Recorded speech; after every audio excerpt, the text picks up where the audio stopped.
ঈদের নামাজের পরে সবচাইতে আল্লাহ তাআলার কাছে প্রিয় ইবাদত হচ্ছে প্রাণীর রক্ত প্রবাহিত করে দেওয়া। এবং বিষ্ণু ইসা ইসলাম বলেছেন কিয়ামতের দিন এই প্রাণী তার শিং, তার চামড়া, তার পশম নিয়ে বিশাল সওয়াবের পাহাড় হয়ে দাঁড়াবে। পড়ে আল্লাহু আকবার।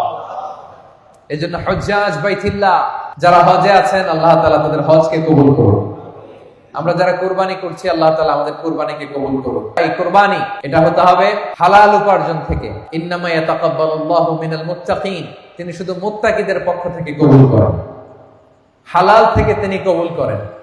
হারাম দিয়ে বিশাল 5 লক্ষ টাকা দিয়ে আপনি হাটের সবচাইতে বড় গরুটা কুরবানি করেছেন, ওই কুরবানি কশিনকাল আল্লাহ তাআলার দরবারে কবুল হবে। আর সামান্য কিছু অর্থের মালিক আপনি, একা একটা কুরবানি দেওয়ার সক্ষমতা নাই, হায়রে 7 জন মিলে ভাগে কুরবানি দিচ্ছেন, ওইটা আল্লাহর আরশে আগে কবুল হয়ে যাবে। এজন্য আমরা সবসময় হালালের সাথে থাকবো। কিসের সাথে? হালালের সাথে। হারামের সাথে আমাদের কোনো সম্পর্ক নাই। হালাল থেকে অল্প দান করলো এটাকে কবুল করে কে? আর হারাম থেকে কোটি কোটি টাকা দান করলো সে দান আল্লাহর দরবারে কবুল হয় না।